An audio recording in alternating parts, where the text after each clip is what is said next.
Guys, അപ്പോൾ നമ്മുടെ summer vacation daily വ്ളോഗ്സിലെ 33rd ദിവസത്തെ വിശേഷങ്ങളാണ് ഇന്നത്തെ വീഡിയോയിൽ കേട്ടോ. അപ്പോൾ ഇന്ന് ഡ്യൂട്ടി കഴിഞ്ഞിട്ട് ഇറങ്ങുവാണ്. ഈ സമയത്ത് നന്നായിട്ട് കാറ്റും മഴയൊക്കെ ചെറുതായിട്ട് പെയ്യാൻ തുടങ്ങിയിട്ടുണ്ട്.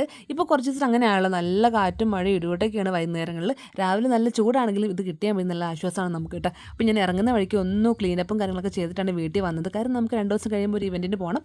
അങ്ങനെ അതിന് വേണ്ടിയുള്ളൊരു ജസ്റ്റ് ഒരു സ്കിൻ പ്രിപ്പറേഷൻ ആട്ടോ ചെയ്തത്. അങ്ങനെ ക്ലീനപ്പൊക്കെ ചെയ്ത് ത്രെഡ് ചെയ്തു. വീട്ടിൽ വന്നപ്പോൾ നല്ല അവസ്ഥയിലാക്കിയിട്ടുണ്ട് കേട്ടോ. ഇന്ന് കുറച്ച് കാര്യമായിട്ട് രണ്ടുപേരും കളിച്ചു തോന്നുന്നു കേട്ടോ. അപ്പോൾ തെച്ചിട്ട് വന്ന പാടെ എന്നോട് ജാമ്യമൊക്കെ എടുത്ത് വാങ്ങിച്ചിട്ടുണ്ട്. അമ്മ ഞങ്ങൾ കളിച്ച് കൊളാക്കിയതൊക്കെ പറക്കി വെച്ചു എന്നൊക്കെ പറഞ്ഞു കേട്ടോ. അപ്പോൾ ഇതിനും അപ്പുറമായിരുന്ന അവസ്ഥ.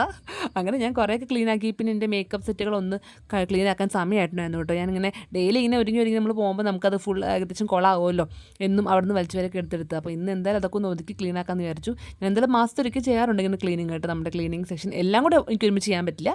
ഓരോരോ സെക്ഷൻസ് ഞാൻ പതുക്കെ ചെയ്യാറുണ്ട് കേട്ടോ. അങ്ങനെ എൻ്റേതായ രീതിയിലുള്ള കുഞ്ഞു ക്ലീനിങ് ഒക്കെ കഴിഞ്ഞിട്ട് ഞാൻ അടുക്കളയിൽ കയറിയിട്ട് കാരണം തെച്ചുടിക്ക് അല്ലുക്കുഞ്ഞിന് തണുപ്പൊക്കെ വന്നപ്പോഴേക്കും അവർക്ക് ഫ്രഞ്ച് ഫ്രൈസ് വേണമെന്ന് പറഞ്ഞു. പിന്നെ മുന്നേ 1-2 വട്ടം ഇങ്ങനെ ഉണ്ടാക്കിയിട്ടുണ്ട്. പിന്നെ നമുക്കത് അല്ലാണ്ട് നമുക്ക് വാങ്ങിക്കാൻ കിട്ടില്ല, ഫ്രോസൺ പൊട്ടറ്റോസ് കിട്ടുമല്ലോ. അപ്പോൾ അത് വാങ്ങിച്ച് ഉണ്ടാക്കിയിട്ടുണ്ട്. പക്ഷേ അത് നമുക്ക് നഷ്ടമാണ് കേട്ടോ. നമുക്ക് ഇങ്ങനെ ഉണ്ടാക്കുന്നതാണ് ലാഭം. അങ്ങനെ ഞാൻ എന്തേ ഫ്രഞ്ച് ഫ്രൈസൊക്കെ ഉണ്ടാക്കുന്നുണ്ട് കേട്ടോ. അത് നമ്മൾ സോസിൽ മുക്കി ജസ്റ്റ് കഴിച്ചാൽ മതി. നമ്മൾ ആ തിളപ്പിക്കാൻ വെക്കുന്ന അല്ലാതെ വറുക്കാൻ വെക്കുന്ന എണ്ണയിലോട്ട് നമ്മൾ കുറച്ച് ഉപ്പും കൂടി ഇട്ടങ്ങ് ചെയ്താൽ മതി. സംഭവം അടിപൊളിയാണ്.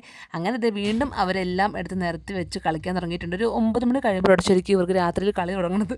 അപ്പോൾ ആ സമയത്ത് നമുക്ക് ഉറങ്ങാൻ നോക്കുമ്പോൾ നിങ്ങൾ കളിച്ചു തുടങ്ങും കേട്ടോ. പിന്നെ ഒരുവിധം കുറച്ചൊക്കെ അവരെ കളിപ്പിച്ചിട്ട് ഞാൻ ബ്രഷ് ചെയ്യാനായിട്ട് കൊണ്ട് കൊടുക്കുവാണ് കേട്ടോ. ആണെങ്കിൽ എനിക്ക് കുറച്ച് നേരം എഡിറ്റിങ്ങിന് വേണ്ടി ഇരിക്കണമായിരുന്നു കേട്ടോ. എനിക്ക് ആ ഒരു 8 മണി 9 മണി സമയത്തൊക്കെയാണ് എഡിറ്റ് ചെയ്യാനൊക്കെ പറ്റും കേട്ടോ. അങ്ങനെ അത് ഞാൻ ചെയ്തുകൊണ്ടിരുന്നപ്പോൾ ഏട്ടയാണ് അവർക്ക് ഫുഡൊക്കെ കൊടുത്തത്. അത് ഇതിൻ്റെ പല്ല് ഏൽപ്പിച്ചു. 2 പേർക്കും പല്ല് വന്ന സമയം മുതൽ പല്ല് നൈറ്റും രാവിലെ ആയിട്ട് കൃത്യമായിട്ട് തേപ്പിക്കുന്നുണ്ട്. അതുകൊണ്ട് വലിയ പുഴുവൊന്നും കാര്യമായിട്ടൊന്നും വരുന്നില്ല കേട്ടോ.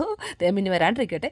അങ്ങനത്തെ 2 പേരും പല്ലൊക്കെ തേപ്പിച്ച് ഞാൻ ബെഡൊക്കെ ഓൾറെഡി വിരിച്ചിട്ടാണ് വന്നത്. ഞാൻ ഓർക്കും ഇവർ പകൽ ഫുള്ള് കളി ആയതുകൊണ്ട് രാത്രി ഉറങ്ങുന്നുണ്ട്. ഇവർക്ക് സന്ധ്യ ആകുമ്പോൾ ഉറക്കം വരും. പിന്നെ ആ ഉറക്കം നമ്മളങ്ങ് മാറ്റി കഴിഞ്ഞാൽ പിന്നെ ഇവർക്ക് രാത്രി ഉറക്കമില്ലെന്ന്. പിന്നെ നല്ല സമയം എടുത്ത് ഉറക്കി കേട്ടോ. ഉറക്കി കഴിഞ്ഞ് വന്നപ്പോൾ ഏകദേശം 11 മണി കഴിഞ്ഞു. അങ്ങനെ ആ സമയത്ത് എനിക്ക് കുറച്ചൊരു വിശന്നു. അങ്ങനെ ഞാൻ ഒരു റസ്ക്കൊക്കെ എടുത്ത് കഴിച്ചു കേട്ടോ. അപ്പം നമ്മൾ ഇന്നത്തെ വ്ളോഗ് ഇത്രയുള്ളൂ. വീണ്ടും നാളെ കാണാം. ബൈ.